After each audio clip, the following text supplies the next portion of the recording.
Hello and welcome to AXSChat. I'm delighted that today's guest is one of our own. So it's Mark Wilcock. Mark works with me and Antonio in the accessibility team at Atos. And the topic today that we're going to talk about is apprenticeships. Now, this is something that's close to my heart, and I think probably close to Mark's heart too, since you started your journey in accessibility as one of our first cohort of apprentices. So, Mark, over to you if you'd like to introduce yourself and tell us your experience of that. Thanks for that introduction, Neil. Yep, I am really passionate about apprenticeships because I think it provides a great pathway for people to skill up into an area that they really believe in without having to go to university or through another traditional kind of means, whilst kind of getting that hands-on experience, which I think is invaluable. Especially in such a niche field such as accessibility. I think there's not enough training out there, or not enough formal training, which has kind of a formal accreditation that can really get people into this field.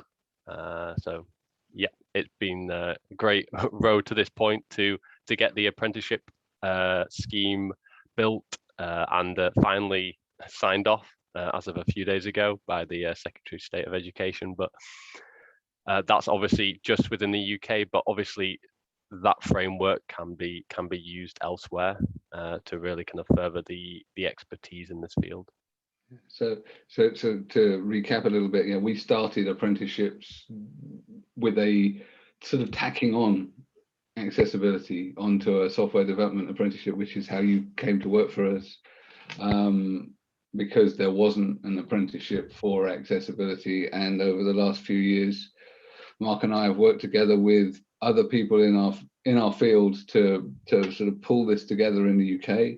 We've worked with BBC, Barclays, Lloyds, Shell, a local council, I think it's Northamptonshire County Council. There was interest, and we've consulted with museums and like the Tate Modern, disabled persons organisations like the RNIB and AbilityNet both participated actively in this, and the aim of it is to create a framework where we have the knowledge, skills and behaviour mapped for what we believe in an accessibility specialist, a digital accessibility specialist, because we had to define what it was, should be able to do at the end of their apprenticeship. And so Mark has done a lot of the work on that, coordinating it, putting up with me, working with Jody, and working with the Institute for Apprenticeships, which is an offshoot of the UK Department for Education. From your point of view, Mark, I'm interested to know why you chose an apprenticeship in the first place, and what your journey has been as well, because you've been with us 7 years. Yeah, man and boy. So what was it that made you decide you didn't want to go to university straight away, and that you would rather do an apprenticeship? So yep, I've been here 7 years now, and the time has flied by. I can't believe it's been 7 years since I joined Atos all those days ago. A nice rainy day in Leeds. But in terms of kind of what brought me into an apprenticeship rather than kind of the other more traditional kind of learning routes, would be because I wanted to go into IT. I believe kind of getting the knowledge that you are actually going to be using on the job is critical, but it's also, I think, a lot easier to learn in an apprenticeship where you're getting hands-on experience with technologies that you're going to be using then and now, rather than learning about something that may be obsolete. What we see in the kind of the digital world these days, that technologies are moving so fast that what somebody was learning 1 year ago isn't relevant in today's landscape. So I think it's great to kind of get the knowledge that you need for the job, for the role. But also I'm definitely a more kind of hands-on person, and like to get kind of involved and kind of involved more with less knowledge and more practical applications of stuff. Mark, one thing that we've sort of moved away from apprenticeships in the United States, except for certain job types. I'm saying that wrong, but I know that we still do like plumber apprenticeships, and we do a lot of construction apprenticeships. But and I know that our government, I believe Neil has talked to our government, in our Department of Labor, we have the Office of Disability Employment Policy, nicknamed ODEP. And I know that they've gotten involved through PEAT to do apprenticeships, but I never understood in a way why we as a society moved away from apprenticeships, because as you point out, not everybody wants to go to college. Sometimes there are different paths, but accessibility is so complicated and so nuanced.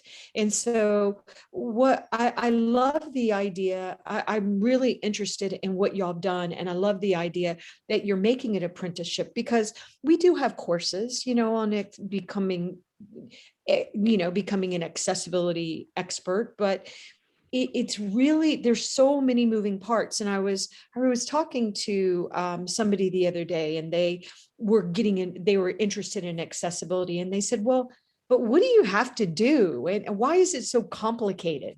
And I said, well, it's not complicated. If you have to do one thing at a time, you can do it. Any graphics that you put out have to be presented in a textual way. Don't use color, blah, blah. It's the sheer volume of what you have to do when you're an organization like Atos, the sheer amount of it that is so overwhelming. And I think this was an investor I was talking to that wanted to invest and wanted to understand why we can't just use overlays. And I was like, you can't sidestep what has to be done to truly, be accessible. But I'm just hoping that we start bringing more apprenticeships back, because we have interns and those things, but they very rarely really lead to real employment. Whereas apprenticeships historically have led to employment. I mean, you've been at Atos for 7 years. That's amazing. And I just think it's a really powerful program. But, and I know you probably do, I don't know if you know this answer. I don't know why as society we even move away from apprenticeships, because I, like you, learn best when I get to do it, because I can try to absorb it by listening, by seeing. But if you really want me to learn it, let me do it. It's almost like when I'm driving. If I'm driving, I can find my way back. But if somebody else is driving, I tend to not pay attention. Oh, look at the pretty flowers. So in some ways I equate it to like that, but I really do think apprenticeships are so powerful. And I don't know if in the UK y'all also shifted away from them, but I was just curious what you think about this, because once again, society shifted away, but it sure seems like we need to move back. So I was just curious from your journey, if you agree, and, what would you recommend on that topic? I know that's a big question. So there definitely used to be in the UK anyway, kind of a negative connotation around going on an apprenticeship over going to university. And a lot of organizations kind of more in the past have placed a really heavy reliance on having a degree to get a job, to get through the door, which is why a lot of people, I think shifted away from apprenticeships, because if a job needs a degree to get through the door, then the only way you can get to that job is really going through a degree. But I think there's been, in the UK at least, a massive shift from getting away from just requiring a degree. Lots of companies are now saying if you don't have a degree, if you've got kind of relevant experience, a longer relevant experience in that field, then that's adequate or equal. And I think in the UK at least, I can't speak for the United States, but they've kind of structured apprenticeships to have somewhat equivalent value to degrees now. So there's a variety of levels you can achieve in apprenticeships. So there's level, I think 1 to 8, I think it is, or 1 to 7. I'm not sure how high they go, but that's basically from the start of lower education to postgraduate, like master degrees equivalents, and so they map across, so they have value, which I think is really critical. So there's an equivalent too. So for myself, I started on a level 4 apprenticeship with Atos for software development, because we didn't have an accessibility apprenticeship like Neil mentioned before, and we kind of tagged it on as on-the-job training. And then I've kind of progressed from that and done a level 5 and 6, which is basically the equivalent of a degree. So I've completed a degree and got that same certificate that somebody would have if I'd gone to university, still following that path of being an apprentice. And obviously with the generous support of Atos, I've done that without many of the financial burdens that places on you, which as I'm greatly thankful for. But I think the apprenticeship, it's about the value and delivering that on the job training, which is, I think, in a lot of professions is so valuable. Obviously, every profession you can't do it through an apprenticeship. There are certain professions that I think, that there needs to be kind of that really in-depth degree qualification. But there's so many professions out there that could be, greatly bolstered by providing apprenticeships, and it's a great route to get more people into the field, especially in accessibility, where in the UK we have a lack of a talent pipeline. Well, I am fascinated with this because in the first place, you can get a degree. Most degrees you get out of college and you don't know how to do the job. And that's true. You can get an English degree, you could get a history degree, you can get a fine art. I know. Right? I have the fine art degree. Right. Well, it's just funny because a lot of times you get a degree, but then you don't know how to do the job. So it just makes so much more sense what you're doing. And I love that you actually now have the degree because you did the work. You didn't go, I'm not saying going in class isn't work, but it just seems that we're doing it so back assward. So gosh, I love what you're doing. I have to say that there is a mix. So it's not all hands-on learning. So there is classroom learning. So when we make the apprenticeships and a lot of the work that Mark's done and I've done, with the help of the other people in the Trailblazer group and the Institute for Apprenticeships, is actually working out what are the things that are going to be course-based learning, what do we expect people to learn, working with education providers. So there is sort of classroom-based learning. So you got taught to code, you got taught to test. There will be classroom-based learning about screen readers and accessibility standards and all of this kind of stuff, as well as the practical side. And then what Mark forgot to also tell you, that the degree he got was a first-class degree. So it's what does that mean? What does that mean? In the States, I don't know what first class degree means. That's the top mark. So here we have bachelors of arts, we have bachelor of science. Yeah, I'm just trying to translate it in my head. Yeah, but it would be like with it would be sort of so normally they're graded, bachelor. Sorry, you get a BSc or a BA with honors. And then you get a grading of first, 2-1, 2-2, or a third, or a pass. I don't think we do that. Yeah. So so what happens here is you have day release. So you're working on the job, and then you get time off to go and do your coursework. I mean, wow. It doesn't, and I've benefited from this as well. So I mean, I was passionate about the idea of apprenticeships because I benefited from doing my master's day release with my previous employer and got business relevant skills. So I did an MBA in technology operations management, which stood me in good stead for understanding the complexities of large organizations and technology, which helped me in the role that I'm doing now. So hats off to Mark, because actually to get a really good mark like that when you're working as well is tough. So it takes commitment. But the point being, the things that you raised are that, yes, we want that mixture of on the job and off the job learning. And you referenced IAAP. We aligned with IAAP. so that anyone that completes the apprenticeship will qualify for membership. They'll be accepted as a member, and correct me if I'm wrong, Mark, they should be able to sail through the WAS and the CPAC.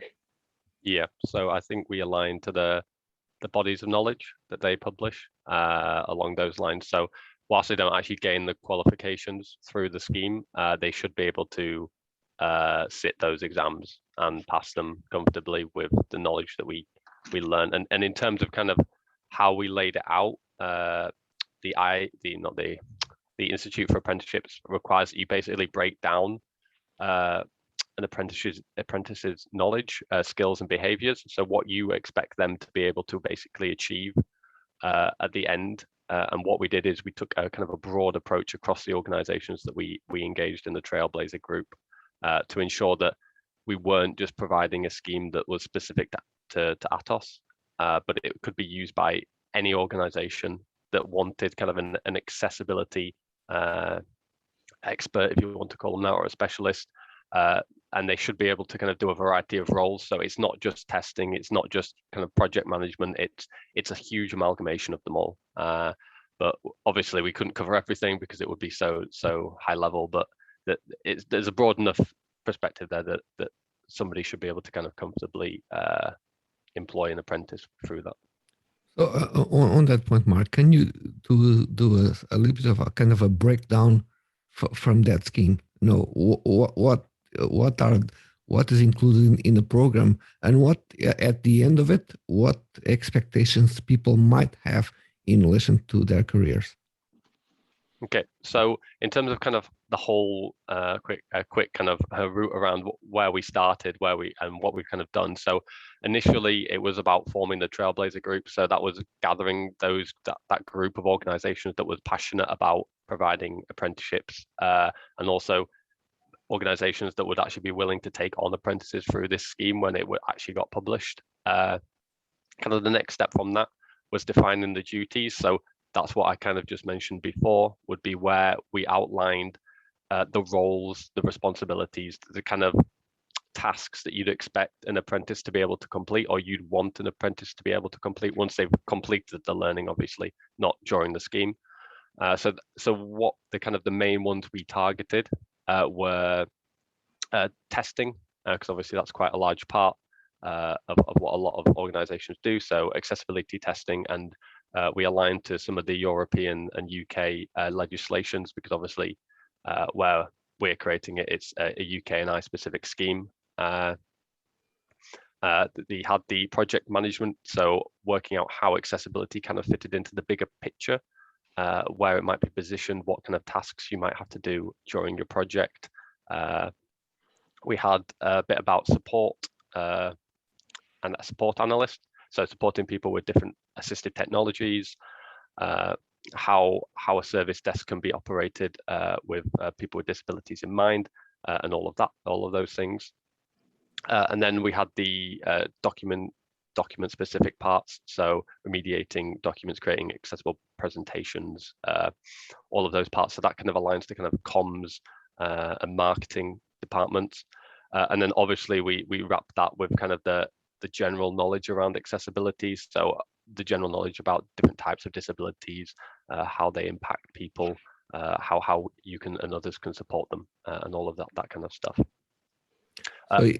So if today, if you have to tell someone, okay, there's something here that you can apply, there's a career opportunity for you, what would be, let's say, how would you sell this apprenticeship to someone else? So in terms of kind of where it would be marketed at first, so before anybody could really apply, it would need organizations such as Atos to utilize the standard. So what would happen is they'd open like a job opening using this standard, and within the UK and I, there's what the institute called funding bandings. So it's not something that the company has to fully fund. So they are supported in employing these individuals with a portion of the training. I'm not sure if Neil knows the exact portion or the size, but there's a percentage that basically the UK government provide So it basically enables organizations of all sizes to take these individuals on and basically just pay a portion or their salary rather than the cost extensive to the training. So once those openings are opened by the company, anybody could apply for those. A school leaver or anybody kind of in later in their career and want reskilling. One actually thing that I've learned through this process is that apprenticeships are actually utilized by the older demographic more than the younger, which was actually a shocking statistic. I didn't realize people used apprenticeships so widely for upskilling rather than kind of once they've left school as kind of a next step in their career. Yeah. So yeah, particularly so when I've been doing the work with the Institute of Coding, they were looking at the level 6 and above, so the sort of degree and master's level apprenticeships, and what people were doing was lots of companies were using it for reskilling people that were mid-career, and so we're wanting to do further stuff. So to explain a little bit further for those outside of the UK, there is this tax that large companies pay called the apprenticeship levy. And so every large company has to pay into this. But if you're sensible, you'll want to get your money back out by getting good, well-trained people back, because the scheme subsidizes the vast majority of the training. You essentially pay the, there's a wage structure, so you have to pay minimum wage plus, which we do, and in return for that, there's also a framework where people get promoted over time. As you go through your apprenticeship, you hit certain milestones, you get a bit more money, slightly higher grading, etc. And at the end of it, obviously, you get a certification which is equivalent to an academic qualification. And the funding for the accessibility specialist apprenticeship that has been granted by the government pays for £16,000 worth of the training. So all of the sort of academic training is pretty much funded, and the employer only pays about £1,500. So 90% funded because of the apprenticeship levy. And of course you have to pay the employment costs, but at the end of the 2 years, you end up with someone that is as good or better than me on a lot of the technical aspects, probably better than me on the technical aspects, because my skills have got really rusty over the years, because all I'm doing is sitting on conference calls. But so Mark's testament to the fact, and his colleagues, Kyle and Jack and the next generations. We're on a third cohort now. We'll continue. So I'm going to get absolutely slapped by Luke and Oliver and Kirill and everyone else when I forget loads of people's names. But what we end up is with people that have a really well-rounded accessibility knowledge, rather than people like me, people like our generation who've come into accessibility and have picked it up as we've gone along. So people have we've sat down amongst ourselves and worked out pretty much what's everything we need, you would like people to know, and built that into a course and structured it, and had to have it in a way that was explainable to non-experts, worked with the education providers, because this is the other bit, was we then have to find people that would provide the formal education to be able to describe to them what they need to deliver. They come and provide a quotation for delivering the formal education part that goes to the government for approval. And so this is why we're celebrating today, because we've taken the best part of 3 years to go from the point of starting the process of saying, yeah, right, we'll start this trailblazer group, to getting the approval and everything from the government. But now it's a recognized profession in the UK, because this is, essentially the government now recognizes accessibility as an occupation, and one where there is formal training attached. So there was a duality of purpose to this. The first is that, we need to train more people with good skills, and this is a way of and a framework of doing it. And the second is to get recognition that this is a real occupation. So no, to put, I need some context in order to help to clarify some of the points in English to the training and the need in the market and how useful it is. You know, we have plenty of trainings and all over Europe, similar to this, but sometimes they are not that aligned. So you go to a training, you receive a certification at the end, but then you are left in limbo looking for a job, trying to identify who actually needs you. So how is this one here working, and how is the program in UK works in order to make sure that there are some alignment between the expectations of the people who apply for these programs and the industry itself? So in the UK, specifically within Atos, I can't comment for other companies, but when you're employed as an apprentice, there is kind of an agreement that there will be an ongoing role. So like you mentioned there, that once the training's over, there is a job at the end of it. There is a vacancy that should be fulfilled. And that will basically provide that apprentice the reassurance that the skills they're actually learning will be fruitful for a job, that there is progression past that point. But in terms of kind of the other part, like Neil mentioned and alluded to before, that it's linked to the wider qualification kind of framework. So the accessibility apprenticeship is level 4 apprenticeship. So that's the equivalent of basically the first year of your university degree. So whereas a company might certificate you in accessibility, it doesn't actually have like the backing of the wider learning framework, which an apprenticeship does provide. So even if you were to take this apprenticeship and you decided, actually, I've had a great experience, I've learned lots, but it's not for me, you still have that qualification that provides kind of a credit, qualification credits, if you want to put it that way, towards getting a different job in a different kind of profession. So it provides kind of more backup rather than just kind of going to a company than other apprenticeships. I just think this is a brilliant, brilliant, brilliant idea. I personally think we need to do this in every single country, but just selfishly, I really want us to do it in the US.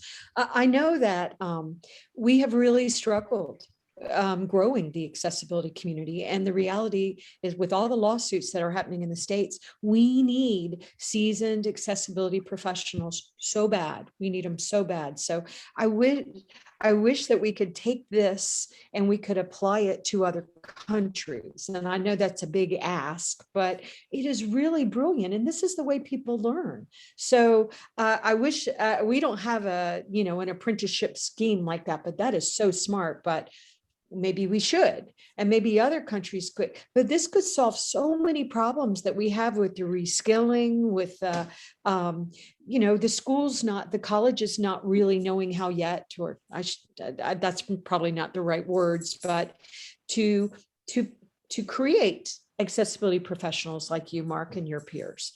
Can I ask you a question, really, Deborah? Really brilliant. Can I ask you a question, Deborah? No, you're not. So we are trying to address an issue and try to fill in a gap that exists. From your experience as a professional working in this area, when you talk with organizations about accessibility, what feeling do you have in relation to who they believe accessibility should be allocated to? A designer, to a developer? Where are they? It feels, because I have the feeling that sometimes nobody really knows, and they're trying to identify who has some knowledge in order to jump into the wagon. Because I think that's precisely what we're trying to sort out here with this program. Right. And I think that's a really great question. And the reality is they don't know. And I would say maybe 1% know, but most of them don't know. They don't know, they don't understand, which is one reason why I think we're so confused in the States with, oh, you can put this overlay on top and it's only $50 a month and you're done. And they want that. But I think in and I'm sorry, but I'm glad we're doing it at the same time. But all the litigation that we're doing is causing such terrible confusion. And then what the corporations did, which you can't blame them, was they took the brightest talents, a lot of our bright talent, out of the marketplace. Because if you're going to put this much pressure on me, compliance and litigation wise, and you're attacking my brand on top of it, well, fine, I'm going to grab the Jennisons of the world, the real top talents. I'm going to take them out of the marketplace. But then we didn't have enough built up like this, what you are doing. And so what's happening in the States is they're going to do whatever they have to do to try to make sure if they get sued, that it looks like they have a plan in place, because it's just mass confusion. There is mass confusion in the United States with accessibility. It's ridiculous. And the lawsuits are jumping and jumping and jumping. And even the court systems and the legal systems don't understand this. So I understand that we used it's the carrot and the stick, and we have a gigantic stick that we're beating everybody with. But the thing that's so frustrating to the corporations and others is that it's like, but what is your plan, accessibility community, disability community, to create talent like the Marks of the world? So, and and I know I'm speaking in general terms, but I talk, to corporations all day long, all over. And so, that's why Atos always impresses me, because it's like, why are y'all being so clever? How are you? I understand you're fulfilling a need, but why?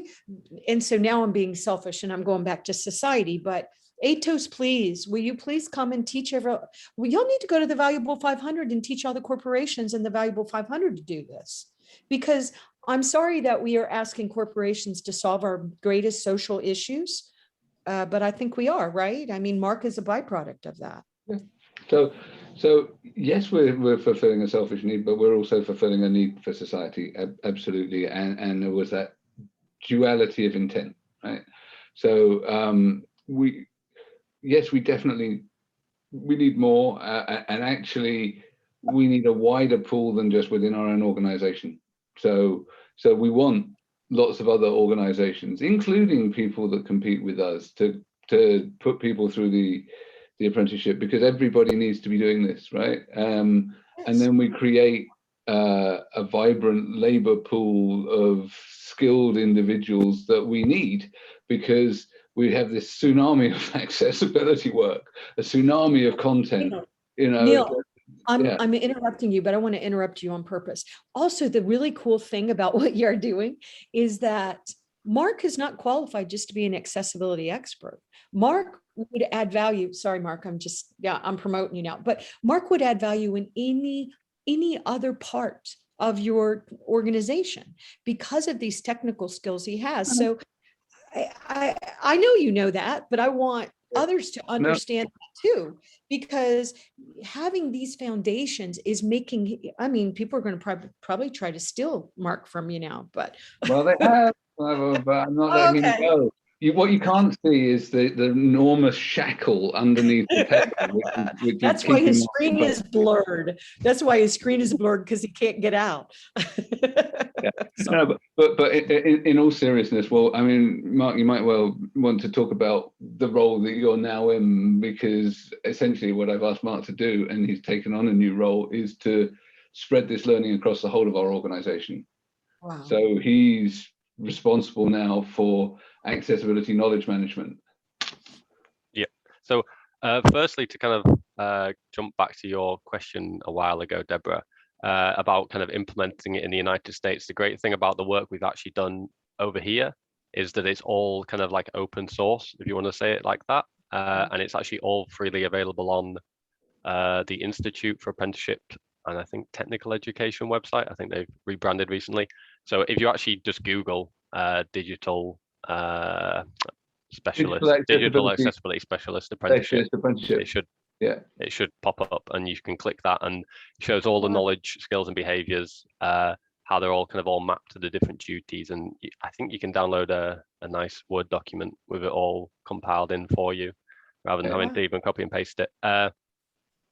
So it is all open source, and it can be used by anyone. And we do say, jump in and use it if you want in your local countries. But obviously what we're going to use that for as well is we're, like Neil mentioned, in the new role that I'll be taking on, we're going to be using those kind of foundations that we've created for the apprenticeship and actually utilize them for learning internally within Atos, because once you've got those foundations, you can build upon those and then build it into specific job roles as well. Because the apprenticeship's so broad, you can actually just choose specific sections if you want and target those to specific professions that people, if a developer, you need to make a developer more aware of accessibility, that those parts are already included in the apprenticeship for that apprentice to learn. So you can utilize those specific parts in an alternative training practice if you want. Wow. It's very impressive. Very, very impressive. Oh no, well, this is why when people say what's the proudest thing you've done, it's this actually, because this has been this and AXSChat, of course, but in terms of actually, whether I think this will have an impact, I think it will, because I mean it's taken a long time. Well, and look at the results. Yeah, look at yeah. the results you've had. My gosh, the results speak for themselves. It's amazing. So we didn't, we've been sort of holding off because it's taken ages to get to the point where it's fine. Actually, I went on the website and it says it's ready for delivery, approved for delivery on the website now. So yes, you can go to the website, you can download the entire apprenticeship standard, the knowledge, skills, behaviors, all of the mappings. You can also get the grading descriptors and all of this stuff as well. So you can see the assessment plan. So what you'd be expected to be able to, how you would get graded and all of this kind of stuff. So yeah, it's all there. We need to, have a big shout out to the people that really put in a lot of time. Jodie Greer, who's now with Be People Smart, but was at Shell at the time. German, who has moved from AbilityNet to the Home Office. Zara Gemmell from Hex Productions as well, as well as the contributors from RNIB and AbilityNet and BBC and Mike Link. I think NASA was in there too. We'll be thanking him at the end anyway. But yeah, so many hands make light work, but it's been a long time coming. But I think that this is something that will have utility for lots of people. I agree. Yeah. I have a question. If I was a major corporation watching this, and I think it's great that you're giving me the links that I can download it. But if I wanted to come to Atos, because Atos is a provider, if I wanted to come to Atos and I wanted Atos to teach me this gigantic technology company to do what you've done, is that this something Atos would help another? Because I know that you're a system integrator. Would y'all help a client? Oh, yeah. So yes, but not necessarily through.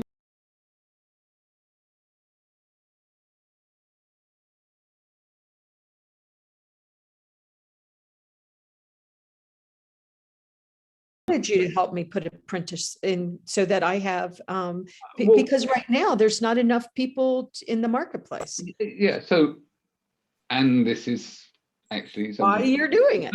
Yeah, no, but we are being asked. So, partners of ours are interested in both things. So the apprentices will stay with the employer. So this right. is the thing. The way that it's being designed is that there is enough off-the-job learning and enough structured for the course for companies where they could be either really tiny or really large. Doesn't matter. Essentially, there will be enough sort of support there for someone to sort of learn stuff on the job and then learn off the job. And I think there's also some of the stuff that we'll, as a community, need to do is there's been talk about helping people have rotational placements. So that there is the option for people to experience stuff in other organizations as part of the apprenticeship. But the aim is that when you take on an apprentice, you're going to employ them, right? And that this is an investment, right? An investment in the individual, because you're making a commitment to that person for several years, because it's a couple of years where you're taking someone that has taking someone from no skills to the end result. So there's a period where you're paying someone and they're not going to bring money in for you. At the same, so you have that investment, but at the same time, at the end of it, you've got people that are more junior, and therefore not your 55-year-old $3,000 a day accessibility swami or guru. That means that you've got highly skilled, cost-effective, employees that could potentially be with you for decades, hopefully, right, so long as you don't break out of the shackles. That you can then develop, and that have a career. And most people in accessibility until this point, it's a second career. right, or third or fourth, right. Yeah. And as Mark very eloquently said, he feels very thankful and loyal to Atos for investing in him. Yeah. So, employees stay with you if they feel like you're taking care of them. Pay you later. Yeah. So no, I mean, I it is something that we're proud of, and we're proud of all of the apprentices that have been through our doors, and even the ones that have left. They're still working, bar one, still working in accessibility. So out of all of the people that have been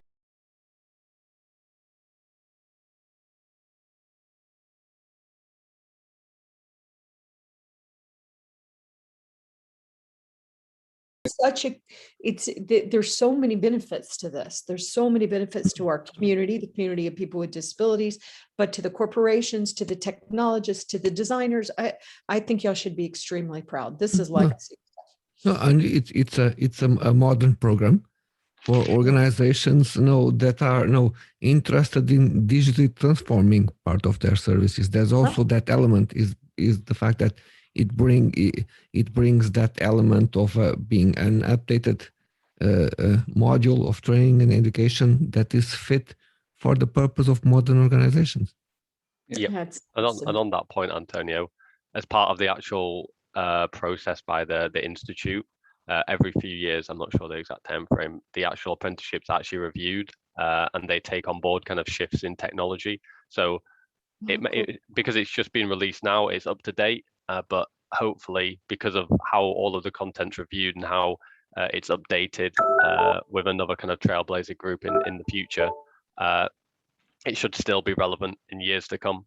So it can keep being utilized. It's not going to kind of go out of date and then not become useful. It should always kind of be up to date and useful, and how it's actually structured provides that flexibility. The apprentice doesn't, for example, need to be a master in a specific programming language or a certain application. It's laid out in a way that it's flexible, that they could still pass and get a high qualification, high pass mark, being in a totally different scenario than a different apprentice in a different organization, which is great because it provides that kind of flexibility. Great. Bravo. So we've more than done our half hour. I got carried away today, so need to thank Barclays Access, Microlink, and MyClearText for keeping us on air, keeping us captioned, keeping us happy. So look forward to you joining us on Twitter on Tuesday, Mark. I think we'll, the community, so we'll have fun. Yes, Yep. and congratulations to everybody, and Mark, special congratulations to you. Thank you for having me on. It's been a great honor, and I'll see you on Tuesday. Yes, and congratulations, Neil and Antonio and Atos, because this is how we move forward. So I'm very impressed.